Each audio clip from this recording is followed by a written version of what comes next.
Welcome back, Strongman fans, and my first ever video for the Rogue Invitational. I've put this together for you guys in case you don't have 5 or 6 hours spare to watch all the actual heats that are on the YouTube channel for Rogue. You can actually watch it. Obviously, we're going to introduce the athletes quickly here. So obviously we had Licis Kieliszkowski. This is his second competition since returning from injury. Rob Kearney, he was also there, and as we know, he was injured previously last year. Martinlicis, this is his first competition in 2 years. Obviously, the last time he competed was World's Strongest Man in 2019. Then JF Caron, Canada's Strongest Man, 9 times, as we know, a veteran. Then Luke Stoltman, obviously one of the Stoltman brothers, Europe's Strongest Man. Jerry Pritchett was also there, well-known strongman in the sport and an American. Okeksii Novikov, obviously, podium finisher, Mr. Consistent, and general great all-rounder. Mikhail Shivlakov, obviously the Siberian Force fan favourite. Tom Stoltman, the current world's strongest man, and also, as of the week before last, Britain's strongest man. And lastly, Brian Shaw, obviously a legend of the sport, many times world's strongest man. So the event itself actually took place in the Dell Diamond Stadium in Austin, Texas, America, and it was a great day. Obviously, outdoor event, so obviously no issues with COVID there, and a really impressive looking venue to use. I was just amazed by how crisp and clean and fresh everything looked. Like the equipment looked amazing. The guys just had great weather.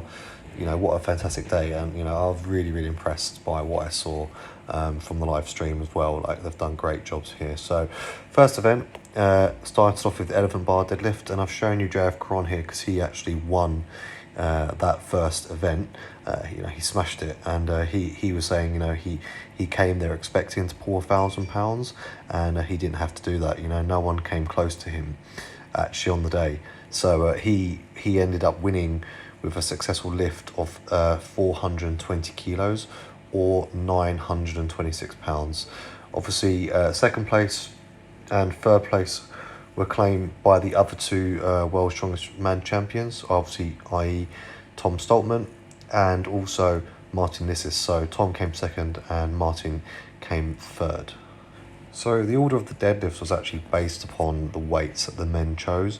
Some obviously chose high openers and decided to start later than others. Others started off lower and built up from there because, as we know, some of the chaps, they're not known for being great deadlifters. So obviously they stuck with what they thought would be manageable. So unfortunately we had a couple of no successful lifts. The first being with Mikhail Shivlakov. He had no successful lift, and also Licis Kieliszkowski. He claims that a few weeks ago he actually hurt his lat, slightly tore it, so he was unable to attempt any lift. So there was no obviously points for those chaps. Also, Brian Shaw, he did manage to set a reasonable weight at 400 kilos, but apparently in the past he's actually hurt himself before on the elephant bar, and he did again on the day, and that actually trickled over into the rest of the events on the Friday and the Saturday with his hamstring. He actually messed his hamstring up, and you can see in quite a lot of the other events, apart from the yoke and log press, which he declined to do, which you'll see later, or when you see on the stream, it just basically was holding back, a complete handicap after that. So unfortunately this event, the first event, messed him up for the rest of the competition, and as a result he wasn't able to do much really. He didn't place well, and he was basically just already beaten before he even started. So it's real shame for Brian. Hopefully he'll come back stronger, and that won't happen again. But like I said, from what I've read, the elephant bar has been notorious to be a bit of a problem for him, so maybe he should rethink about using it in the future. So in terms of the standings for it, so like I mentioned, JF Caron, he got the highest lift of the day, so won that first event at 420 kilos. Then Tom was second with 413. Martin with 410 in third spot. Brian, obviously, even though he hurt himself, still got 400. Rob Kearney managed 397.5 kilos, so, great from him. Remember, Rob's not a massive guy either. Novikov came in 6th with 390. Jerry Pritchett came in 7th with 388. And obviously Luke Stoltman came in 8th there with 383.5. So one thing that was interesting about Jerry, Jerry's a really good deadlifter. We know he can pull 1,000 pounds. You know, he's a great deadlifter, but you know, he just didn't look on top form. But I'll talk more about him as we go on within the video. So there are the standings there, as you can see. JF with the top points starting off, so well done to JF. I'm sure he was pretty happy with that. But as we know, he's not strong in all events. He's not an all-rounder, unlike someone like Martin or Novikov, and now Tom. Tom's really improved upon his weaknesses and obviously did really well with the deadlift, because you know he's not always been the best deadlifter. So well done, Tom, taking second top points for that first event. So the second event was the Sear Bell ladder, and as you can see, it's a medley, and the weights were going up all the way up to 300 pounds. So some pretty heavy dumbbells. So the athletes intended to lift all the 5 dumbbells overhead in the fastest time possible. Here I've pulled up the event winner, which was Novikov, and he went head to head with Rob Kearney and absolutely annihilated the course. Managed to lift all of the dumbbells very successfully. It was only when he got to the final one, the 300 pound, that he struggled a little bit initially to clean it up.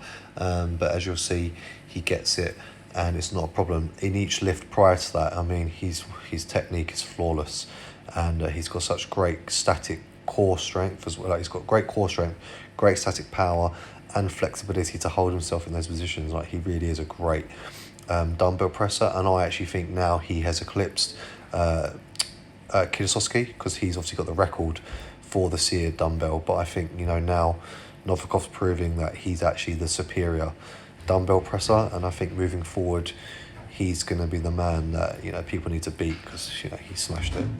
So the athletes had 2.5 minutes in total to complete all 5 dumbbells, but Novikov only actually needed 65 to complete all of them, and was the only strongman on the day to actually complete all 5. So, you know, he definitely dominated that event, just like JF Caron with the deadlift. There was no one who touched Novikov. And, you know, Matthias still did very well. He managed to do 3 dumbbells in 1 minute. And remember, he is still, you know, relatively new in terms of like coming back to competitions and doing these heavy events. You know, as I mentioned, he has got the world record for the max on the Sear dumbbell. I think it's about 150 kilos, roughly about that. But, you know, his triceps were messed up many times. Lots of different operations that went wrong.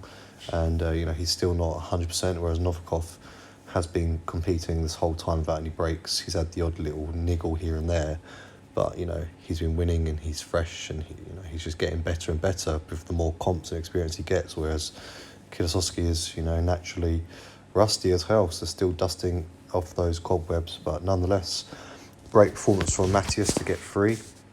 He did 3 dumbbells in 1 minute. Martinlicis was second. He managed to get 3 dumbbells in 37 seconds. Then back down the list, so Brian Shaw managed 2 dumbbells in 21 seconds. Tom did 2 dumbbells in 28. Then we had Rob Kearney, who managed 2 in 29 seconds. Luke Stoltman only did 1 in 8 seconds. Mikhail Shivakov did 1 in 7 seconds. JF Caron, he managed 1 in 9 seconds, and Jerry Pritchett had no successful lift, unfortunately. I personally think Jerry Pritchett needs to stop doing strongman competitions, because, you know, he's only really good in deadlifts, to be fair, and, you know, like every event he did for this competition in particular, he performed very poorly, and I think he knew it as well. You know, no disrespect to him, I like Jerry. He's a nice guy, and, you know, he's a really good strongman, but in terms of like carrying over into other events and competitions, he just doesn't deliver, you know. And I think there should have been someone else there invited, personally. Mikhail Shivakov, I mean, he's a great athlete as well, and, you know, obviously, as we know, he's an older man and still up there with the best, but also, you know, he has a lot of weaknesses, and, you know, he's had a lot of injuries, and I think also, personally, Jerry and Mikhail maybe shouldn't have been invited. The rest of them all deserve to be there. Rob, despite having that really bad injury, did really well also. So there are the points for at the end of event 2 and day 1. And obviously, as we went into the second day, Martin had a 2-point advantage over Tom. So looking good for Tom and Martin at this point. So event 3 on day 2 and Saturday was the Wheel of Pain, which totaled £20,000, and the athletes had to push it for the furthest distance they could. And you know, some people may recognise this from Conan the Barbarian. It has been used before by Rogue. It's not very common. It's a massive piece of kit. This was made especially for this competition, and you know, look how formidable and gigantic it is. Just one thing to add, this was actually made famous by the Arnold Strongman Classic, so naturally Arnold had a massive influence on that, because like I said, it was in his first major successful Hollywood film. So I would like to see this in more strongman competitions. I think it's a really good event. I mean, personally, naturally they do it first before the other two events because it takes a lot of energy and it's very demanding.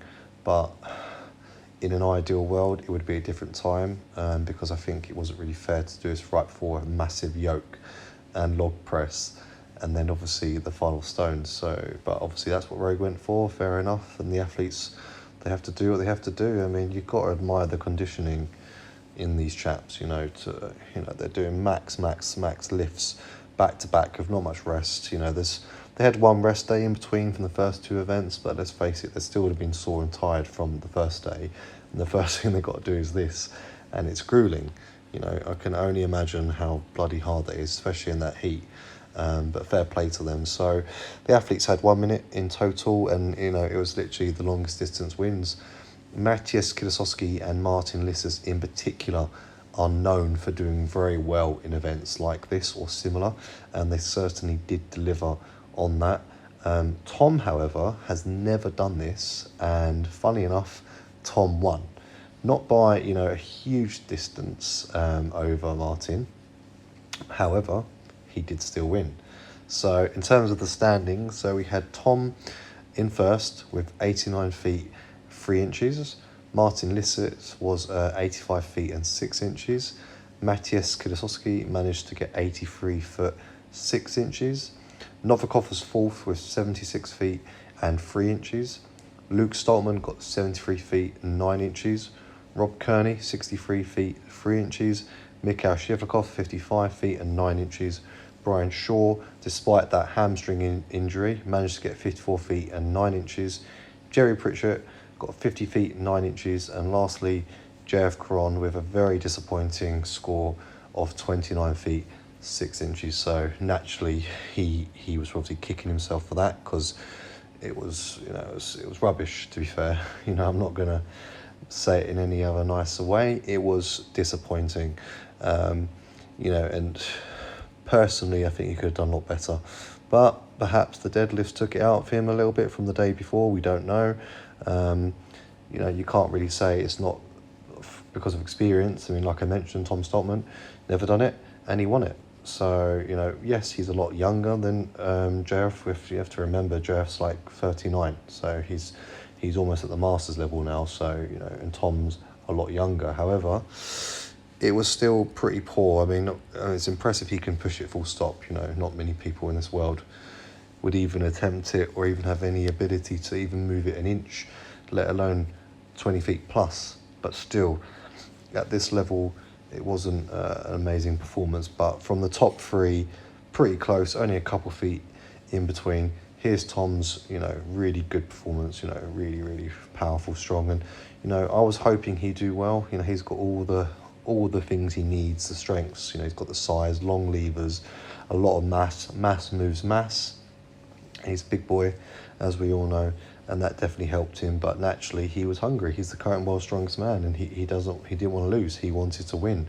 But the thing about Tom, which some of you may not know, he just did win British Strongest Man only a week before this. You know, so his body was still a bit taxed from that.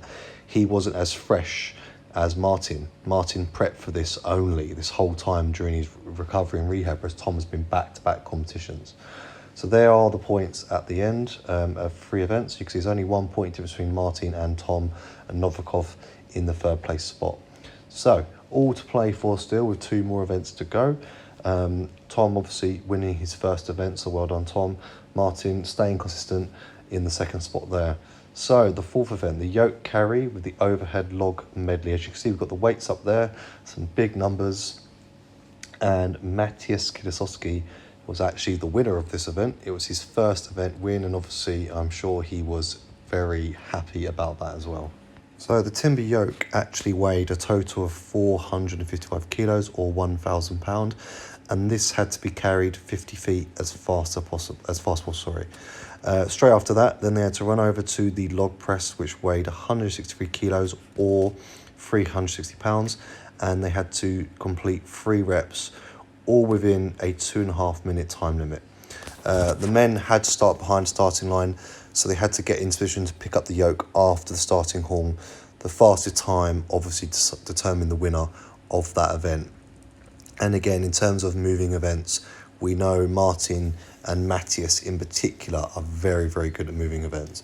Novikov is also very good. However, he didn't perform too well on this one, surprisingly. Not really sure why, but he did still manage to get a 5th place spot. But it was Matthias that stole the show, with a fantastic time of 41.74 seconds, obviously completing everything he needed to do, all 3 reps. Martinlicis was the same. He was second, so he got a great score. That's time, of 44 seconds, 0.70 seconds. Tom got 52.06. JF Cron in 4th with 56.03. Novikov 1 minute 5.51. Then Brian Shaw, again, he was the only athlete in 6th place to do what he was meant to do, and he got that in a time of 1 minute 37.83, so obviously a lot slower. In terms of the other athletes, so you got Luke Stoltman. He only managed 2 reps on the log in a time of 37 seconds. He did try twice. The first time he almost locked out, but unfortunately he missed out, and then when he tried again, he was just too gassed. He did take quite a bit of time to rest in between because they had a long time, but he couldn't get it. He was done. He just lied on the crash mats after. Rob Kearney, unfortunately, only got 1 rep in 27 seconds. Mikhail Shivkov only managed the yoke carry in the allotted time of 50 seconds. He did that in, but didn't manage any of the log press. And then lastly, Jerry Pritchett didn't compete. There was no distance credited there. So again, not too great from Jerry. Clearly something was up with him, and it just wasn't in the zone. JF Caron did really well. I was really impressed with him. 4th place spot. He's up there with 3 of not 3, but 2 of the previous strongest man, world's strongest man, and Licis Kieliszkowski obviously has come second a couple of times, and they're all pretty much 10 to 15 years younger than him, so fair play to him. And just so you know, athletes who couldn't complete the entire course was scored based on how far they went, so that's obviously why I mentioned that before. Licis was in the overall lead over Tom Stoltman going to the event, as you saw previously. And as we then know, after this, they went into the Atlas, which is a speciality of the 2021 World's Strongest Man, i.e. Tom Stoltman.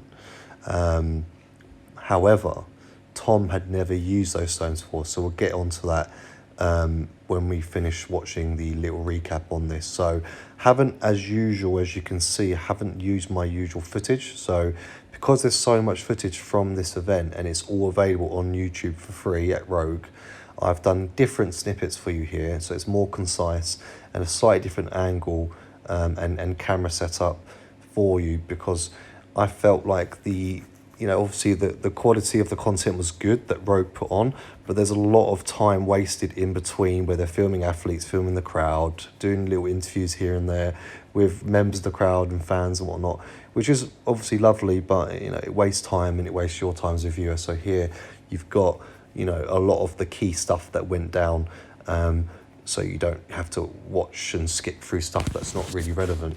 And as I always do, I try to keep it concise, so hopefully you guys have enjoyed this so far. So because Licis managed to finish 8 seconds or over 8 seconds faster than Tom, this actually allowed him to maintain the overall lead heading into the final event, obviously the stones, like I mentioned. And because of Martin's consistent performance, bearing in mind, he didn't actually win a single event. However, he came second in pretty much every event. So as a result, the points were there.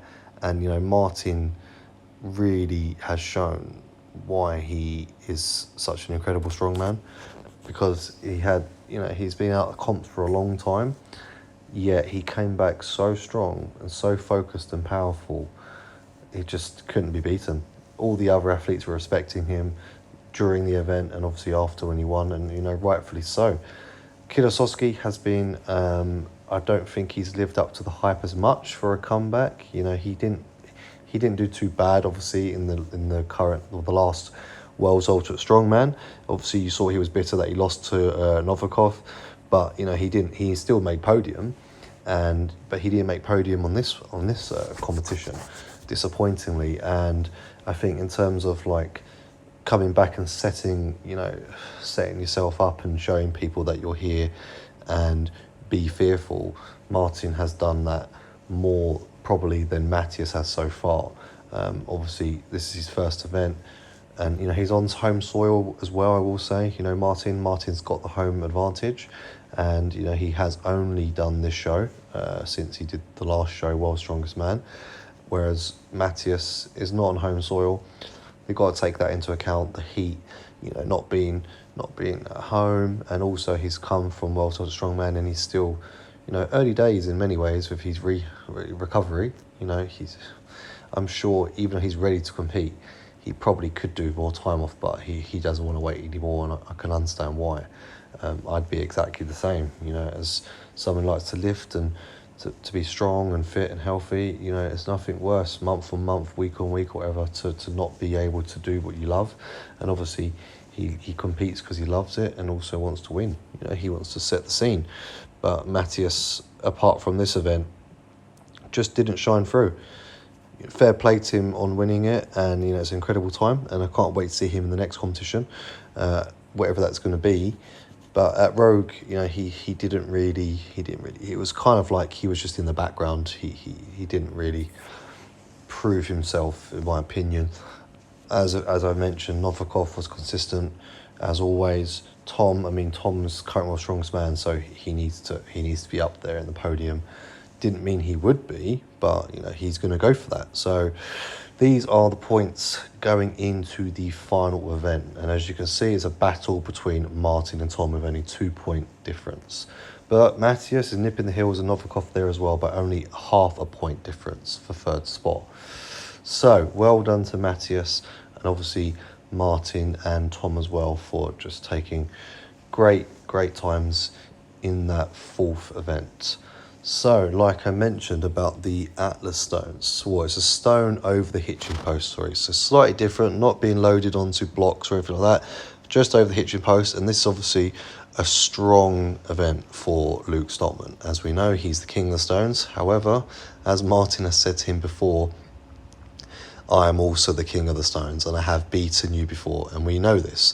So these are the Inver stones, and as you saw in those pictures there, they're actually slightly like more like a sphere or like an egg shape. They're not your typical round Atlas stones or castle stones that the Giants Live guys use or the World's Strongest Man. These are, you know, much wider and longer and stranger shapes, and, you know, I'm pretty sure that Tom hasn't used them before either, so that obviously probably threw him off slightly. Definitely more oddly shaped and not perfect spheres. They had a task, obviously, to lift all 5 stones over a 50-inch high log. So the stone started at 275 pounds, then 300, 365, 400, and the last one being 420 pounds. So the athletes had a 2-minute time cap to complete as many stones as they could. And no tacky was allowed for this event, by the way. So obviously you may have seen there's like a little cloth there, and I think they were just using that to, you know, wipe the sweat off. And obviously, of course, they use chalk and whatnot, but this is obviously you know, a bit of a disadvantage because all the athletes are used to using tacky.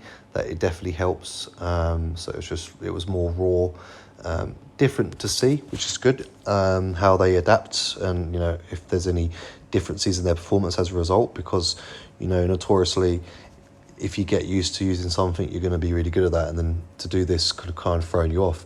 A bit disappointing Novikov's performance here. He didn't adapt to it too well. He did still manage to finish the 4th spot, so it's not like he did terribly. But his time was actually pretty slow in comparison to the top 3. Here's Tom with a great run, which ordinarily would be a winning time. He managed to, in time, all 5 stones very comfortably in a time of 30.08 seconds. And I think at the end, he kind of slowed down a bit because he's so used to winning. He probably thought no one's going to come close to me, even though he knew Martin was, dangerous. He's a threat to him. Here, he's like, yep, no problem, just used to it. But unfortunately, it's not a winning time, like I said.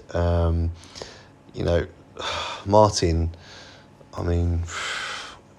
so I've previously mentioned Martin didn't win any events. Of course he did. He won this event. And it's a key event. That definitely showed Tom as well. Not only is Martin really good and a massive rival to him, 4 stones, but he's potentially better. No one would normally say that because Tom's been so dominant for such a long time, but it's actually a good thing because Tom now is going to up his game. He needs to, whether it's these stones or different stones. If he's competing against Martin, he can't be slow and he can't make mistakes because otherwise Martin will take it from him. So Martin managed a time of 24.45, which is absolutely incredible, super fast. Just showing you JF here because he actually took the 3rd place spot. 5 stones in 43.51 seconds, so well done, JF. Really impressive. When you compare him to someone like Mikhail Shivakov, who's only a couple of years older, Jerry Pritchett, JF is head above heels better than him as an all-rounder. Don't get me wrong, he did terribly in the Wheel of Pain. Not very good at all, but he did win an event, and he got top 3rd place spot in this event. So it's fair to say that JF is an all-rounder still, and he's definitely lost it, and he's definitely deserving to be up there with the greats. I would have liked to see him placed a little bit higher, but obviously ultimately other events let him down. But to get a time like that and to complete all 5 stones, which may I add only 3 athletes did, which was Martin, Tom and JF. Incredible. Novikov, like I mentioned, did 4 stones in a time of 1 minute 4.5. Rob Kearney managed to do 4 in a time of 33.4. Here's Martin's really fast attempt, so I'm just going to run through the other times with you as we go along. Luke did 3 in 17.6. Jerry 2 in 13.3. Mikhail 2 stones in 12.1. Matthias 1 stone 9.4, and lastly Brian Shaw didn't attempt. He actually spoke to the crowd and thanked them for his journey and support, continued support and whatnot, but said because the hamstring he just wasn't willing to risk it and didn't want to compete. But there was the dominant performance there from Martin. Absolutely smashed it, proper alpha style. He deserved to win that. So consistent throughout, and just amazing performance from that final event. So the pressure was obviously on for Martin. He had to beat Caron's time because if he didn't, he wouldn't have won. Tom would have won. So, the Dragon managed to sail through the course in 25 seconds, like I mentioned, and absolutely smashed it. Kieliszkowski I didn't mention because of that lat injury. He just went for the 1 stone and stopped there because he knew if he carried on, he'd probably hurt himself. And like I mentioned about Brian, he got a standing ovation from the crowd, and he walked away from that event as well. So really great prize money as well, like incredible amount of prize money for all the athletes, the CrossFit athletes as well, and obviously the Strongman. This is what should be happening in the sport. The athletes getting what they deserve, the coverage they deserve, the sponsorship, the actual prize money as well. That's worthy.